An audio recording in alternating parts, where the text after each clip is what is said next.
فادخلي في عبادي وادخلي جنتي فادخلی فی عبادی وادخلی جنتی، اے بندے داخل ہو جا میری جنتوں کی طرف۔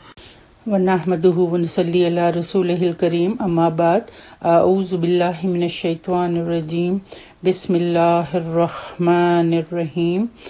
میرا آج کا موضوع اللہ عدل اور احسان کرنے کا حکم دیتا ہے۔ ان اللہ یأمر بالعدل والاحسان وایتاء ذی القربی وینہی عن الفحشاء والمنکر والبغی یعظکم لعلکم تذکرون۔ بے شک اللہ تم کو انصاف اور احسان کرنے اور قرابت داروں کو امداد دینے کا حکم دیتا ہے، اور بے حیائی کے کاموں، ناشائستہ حرکتوں اور ظلم و زیادتی سے روکتا ہے۔ وہ خود تمہیں نصیحت کر رہا ہے کہ تم نصیحت حاصل کرو۔ سورہ النحل آیت 90۔ یہ آیت قرآن کریم کی جامع ترین آیت ہے، جس میں پوری اسلامی تعلیمات کو چند لفظوں میں سمو دیا گیا ہے۔ اسی لیے سلف صالحین کے عہد مبارک سے لے کر آج تک دستور چلا آ رہا ہے کہ جمعہ اور عیدین کے خطبوں کے آخر میں یہ آیت تلاوت کی جاتی ہے۔ حضرت عبداللہ بن مسعود رضی اللہ تعالیٰ عنہ فرماتے ہیں کہ قرآن کریم کی جامع ترین آیت سورہ النحل میں یہ ہے، ان اللہ یأمر بالعدل۔ ابن کثیر۔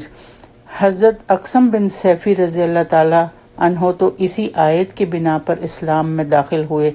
امام ابن کثیر نے حافظ حدیث ابو یعلیٰ کی کتاب معرفت الصحابہ میں سند کے ساتھ یہ واقعہ نقل کیا ہے کہ اقسم بن سیفی اپنی قوم کے سردار تھے۔ جب ان کو رسول اللہ صلی اللہ علیہ وسلم کے دعوی نبوت اور اشاعت اسلام کی خبر ملی تو ارادہ کیا کہ حضرت صلی اللہ علیہ وسلم کی خدمت میں حاضر ہوں، مگر قوم کے لوگوں نے کہا کہ آپ ہم سب کے بڑے ہیں، آپ کا خود جانا مناسب نہیں۔ اقسم رضی اللہ تعالیٰ عنہ نے کہا کہ اچھا، تو قبیلہ کے 2 آدمی منتخب کرو جو وہاں جائیں اور حالات کا جائزہ لے کر مجھے بتلائیں۔ یہ دونوں رسول اللہ صلی اللہ علیہ وسلم کی خدمت میں حاضر ہوئے اور عرض کیا کہ ہم اقسم بن سیفی کی طرف سے 2 باتیں دریافت کرنے کے لیے آئے ہیں۔ اقسم کے 2 سوال یہ ہیں، من انتا وما انتا، آپ کون ہیں اور کیا ہیں؟ آپ صلی اللہ علیہ وسلم نے ارشاد فرمایا کہ پہلے سوال کا جواب تو یہ ہے کہ میں محمد بن عبداللہ ہوں، اور دوسرے سوال کا جواب یہ ہے کہ میں اللہ کا بندہ ہوں اور اس کا رسول ہوں۔ اس کے بعد آپ صلی اللہ علیہ وسلم نے سورہ النحل کی یہ آیت تلاوت فرمائی، ان اللہ یأمر بالعدل والاحسان۔ ان دونوں قاصدوں نے درخواست کی کہ یہ جملے ہمیں پھر سنائیے۔ آپ صلی اللہ علیہ وسلم اس آیت کی تلاوت کرتے رہے یہاں تک کہ ان قاصدوں کو یہ آیت یاد ہو گئی۔ قاصد واپس اقسم بن سیفی کے پاس آئے اور بتلایا کہ ہم نے پہلے سوال میں یہ چاہا تھا کہ آپ کا نسب معلوم کریں، مگر اس پر آپ صلی اللہ علیہ وسلم نے زیادہ توجہ نہ دی، صرف باپ کا نام بیان کر دینے پر ہی اکتفا کیا۔ مگر جب ہم نے دوسروں سے آپ کے نسب کی تحقیق کی تو معلوم ہوا کہ وہ بڑے عالی نسب شریف ہیں، اور پھر بتلایا کہ حضرت محمد صلی اللہ علیہ وسلم نے ہمیں کچھ کلمات بھی سنائے تھے، وہ ہم بیان کرتے ہیں۔ ان قاصدوں نے یہ آیت مذکورہ اقسم بن سیفی کو سنائی۔ آیت سنتے ہی اقسم نے کہا کہ اس سے معلوم ہوتا ہے کہ وہ مکارم اخلاق کی ہدایت کرتے ہیں اور برے اور رذیل اخلاق سے روکتے ہیں۔ تم سب ان کے دین میں جلد داخل ہو جاؤ تاکہ تم دوسرے لوگوں سے مقدم اور آگے رہو، پیچھے تابع بن کر نہ رہو۔ ابن کثیر۔ اسی طرح عثمان بن مظعون رضی اللہ تعالیٰ عنہ فرماتے ہیں کہ شروع میں میں نے لوگوں کے کہنے سننے سے شرما شرمی اسلام قبول کر لیا تھا، مگر میرے دل میں اسلام راسخ نہیں ہوا تھا، یہاں تک کہ ایک روز میں حضرت صلی اللہ علیہ وسلم کی خدمت میں حاضر تھا۔ اچانک آپ صلی اللہ علیہ وسلم پر وحی کے آثار ظاہر ہوئے، اور بعض عجیب حالات کے بعد آپ صلی اللہ علیہ وسلم نے فرمایا کہ اللہ تعالیٰ کا قاصد میرے پاس آیا اور یہ آیت مجھ پر نازل ہوئی۔ حضرت عثمان بن معزون رضی اللہ تعالیٰ عنہ فرماتے ہیں کہ اس واقعے کو دیکھ کر اور یہ آیت سن کر میرے دل میں ایمان مضبوط و مستحکم ہوا اور رسول صلی اللہ علیہ وآلہ وسلم کی محبت میرے دل میں گھر کر گئی۔ ابن کثیر نے یہ واقعہ نقل کر کے فرمایا کہ اسناد اس کی جید ہے، اور جب رسول صلی اللہ علیہ وآلہ وسلم نے یہ آیت ولید بن مغیرہ کے سامنے تلاوت فرمائی تو اس کا تاثر یہ تھا جو اس نے اپنی قوم قریش کے سامنے بیان کیا: خدا کی قسم اس میں ایک خاص حلاوت ہے اور اس کے اوپر ایک خاص رونق اور نور ہے، اور اس کی جڑ سے شاخیں اور پتے نکلنے والے ہیں اور شاخوں پر پھل لگنے والا ہے۔ یہ کسی انسان کا کلام ہرگز نہیں ہو سکتا۔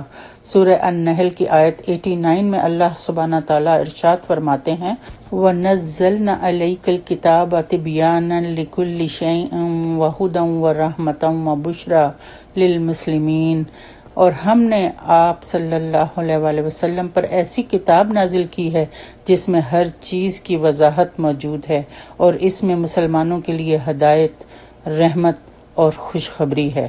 قرآن کے 3 فائدے۔ قرآن کریم مسلمانوں کے لیے ہدایت اور رحمت اس لحاظ سے ہے کہ اس میں زندگی کے ہر شعبے کے متعلق تفصیلی احکامات و ہدایات موجود ہیں، حتیٰ کہ ما بعد الطبیعیات کے متعلق بھی ہمیں بیش قیمت معلومات بہم پہنچاتا ہے، اور ان ہدایات و احکام پر عمل پیرا ہونے سے انسان کی دینوی زندگی بھی قلبی اطمینان و سکون سے بسر ہوتی ہے اور اخروی زندگی بھی سنور جاتی ہے۔ اور خوشخبری اس لحاظ سے ہے کہ فرما برداروں کو شاندار مستقبل اور جنت کی دائمی اور لازوال نعمتوں کی بشارت دیتا ہے۔ اس آیت میں اللہ سبحانہ تعالیٰ نے 3 باتوں کا حکم دیا ہے اور 3 باتوں سے منع کیا گیا ہے، اور یہ 6 الفاظ اس قدر وسیع المعنی ہیں کہ ساری اسلامی تعلیمات کا خلاصہ ان میں آ گیا ہے۔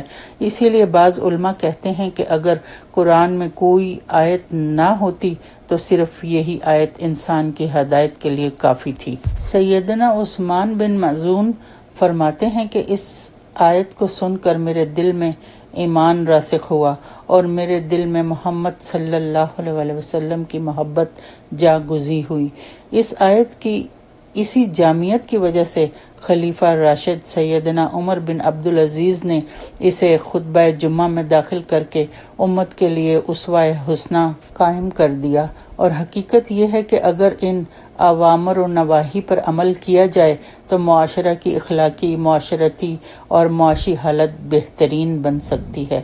ان اللہ یأمر بالعدل والاحسان وایتاء ذی القربی۔ اس مختصر سے فقرے میں 3 ایسی چیزوں کا حکم دیا گیا ہے جس پر پورے انسانی معاشرے کی درستگی کا انحصار ہے۔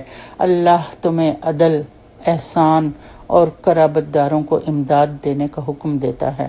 عدل، پہلا حکم عدل کا ہے۔ اس لفظ کے اصلی اور لغوی معنی برابر کرنے کے ہیں۔ عدل میں 2 بنیادی معنی پائے جاتے ہیں۔ پہلا، توازن و تناسب کو قائم رکھنا، دوسرا کہ اس کا حق بے لاگ طریقے سے دینا۔ اللہ سبحانہ تعالیٰ نے قرآن پاک میں فرمایا کہ زمین و آسمان عدل کے سہارے قائم ہیں، یعنی کائنات کے سیاروں میں اس قدر توازن و تناسب اور ہم آہنگی ہے کہ اگر ان کی کشش اور حرکت میں ذرا بھی کمی بیشی ہو جائے تو زمین اور آسمان ایک دوسرے سے ٹکرا کر فنا کر دیں۔ یہ اللہ تعالیٰ کا عدل ہے۔ ایک دوسری جگہ آتا ہے سورہ الانفطار آیت 7 میں: الذی خلقک فسواک فعدلک، جس نے تجھے پیدا کیا اور تیرے اعضاء کو ٹھیک کیا اور تیرے قد و قامت اور مزاج کو معتدل رکھا، تجھے معتدل کھڑا اور حسن و صورت والا بنایا، یا تیری دونوں آنکھوں، دونوں کانوں، دونوں ہاتھوں اور دونوں پیروں کو برابر برابر بنایا۔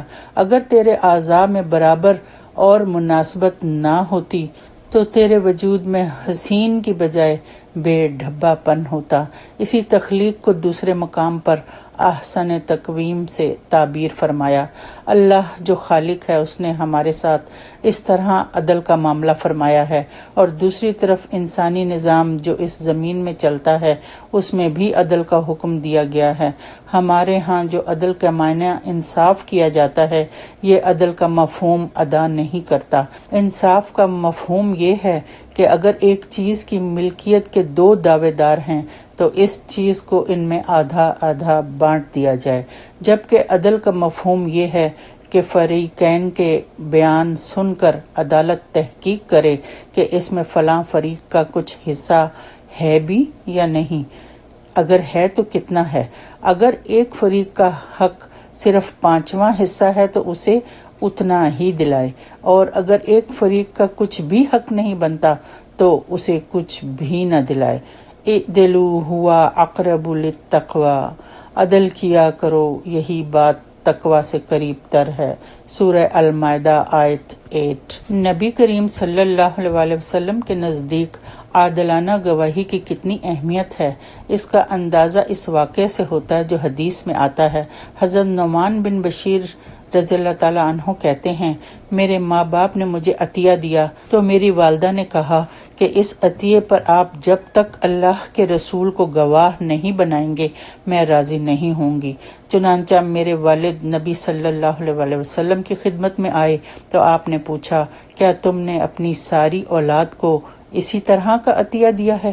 انہوں نے نفی میں جواب دیا تو آپ صلی اللہ علیہ وسلم نے فرمایا، اللہ سے ڈرو اور اولاد کے درمیان انصاف کرو، اور فرمایا میں ظلم پر گواہ نہیں بنوں گا۔ صحیح بخاری، صحیح مسلم۔ لوگوں کو عدل دلانا یا کسی کا جائز حق دلانا یہ ملک کی عدلیہ کی ذمہ داری ہوتی ہے۔ احسان دوسرا لفظ آیت کا احسان ہے۔ احسان کا معنی ہر نیک اور اچھا کام ہے، خواہ اس کا تعلق اپنی ذات سے ہو یا کسی دوسرے سے۔ کسی کام کو بہتر سے بہتر طریقے سے کیا جائے۔ چنانچہ حدیث جبریل میں ہے کہ جبریل علیہ السلام نے آپ صلی اللہ علیہ وسلم سے پوچھا کہ احسان کیا چیز ہے؟ تو آپ صلی اللہ علیہ وسلم نے فرمایا، احسان یہ ہے کہ تو اللہ کی عبادت اس طرح کرے جیسے تو اسے دیکھ رہا ہے، اور یہ ممکن نہ ہو تو کم از کم یہ ضرور سمجھے کہ اللہ تجھے دیکھ رہا ہے۔ اور عبادت کا مفہوم صرف فرضی یا نفلی نماز ادا کرنا نہیں، بلکہ جو کام بھی اللہ کا حکم سمجھ کر بجا لایا جائے وہ اس کی عبادت ہے، اور کام کو خوش دلی کے ساتھ اور اچھے طریقے سے بجا لایا جائے اس کا نام احسان ہے۔ اسی لحاظ سے کسی جانور کو ذبح کرتے وقت چھری کو خوب تیز کر لینا بھی احسان ہے تاکہ ذبیحہ کو کم سے کم تکلیف پہنچے۔ عدل اور احسان میں فرق۔ عدل اگرچہ بذات خود ایک اعلیٰ قدر بات ہے، مگر احسان کا درجہ عدل سے بھی بڑھ کر ہے۔ اس کی مثال کچھ یوں ہے کہ مثلاً ایک دکاندار سودا دیتے وقت ترازو کی ڈنڈی بالکل سیدھی رکھ کر تولتا ہے اور کوئی ہیرا پھیری نہیں کرتا تو یہ عدل ہے، اور اگر کچھ جھکتا ہوا تول کر دے یعنی زیادہ دے دے یا قیمت طے کر لینے کے بعد کچھ مزید رعایت کر دے تو یہ احسان ہے، جسے دوسرے لفظوں میں ایثار بھی کہا جا سکتا ہے۔ احسان کے معاشرتی زندگی میں اثرات۔ جس معاشرے میں عدل قائم ہوگا اس میں ایک دوسرے کے حقوق غصب نہیں ہوتے، تاہم کچھ کشمکش ضرور باقی رہتی ہے۔ لیکن جس معاشرے میں احسان رواج پا جائے، یا دوسرے الفاظ میں یہ کہ ہر شخص اپنے حق سے کچھ کم پر قناعت کر لے، راضی ہو جائے، تو ایسے معاشرے میں نزاع کا سوال ہی پیدا نہیں ہوتا، بلکہ اس میں محبت، الفت اور اخوت جیسی بلند اقدار فروغ پانے لگتی ہیں۔ نیز ان دونوں الفاظ عدل اور احسان کا اطلاق عقائد، اعمال، عبادات، اخلاق، معاملات اور جذبات سب باتوں پر ہوتا ہے۔ قریبی رشتہ داروں کو دینا، یہ تیسرا حکم ہے۔ عدل و احسان کا سلوک تو قریبی رشتہ داروں سے بھی ہوگا، تاہم ان کے حقوق عام لوگوں سے زیادہ ہیں، اور یہ بڑا طویل باب ہے جس میں والدین اور دوسرے رشتہ داروں کے حقوق اور ان سے بہتر سلوک سب کچھ شامل ہے۔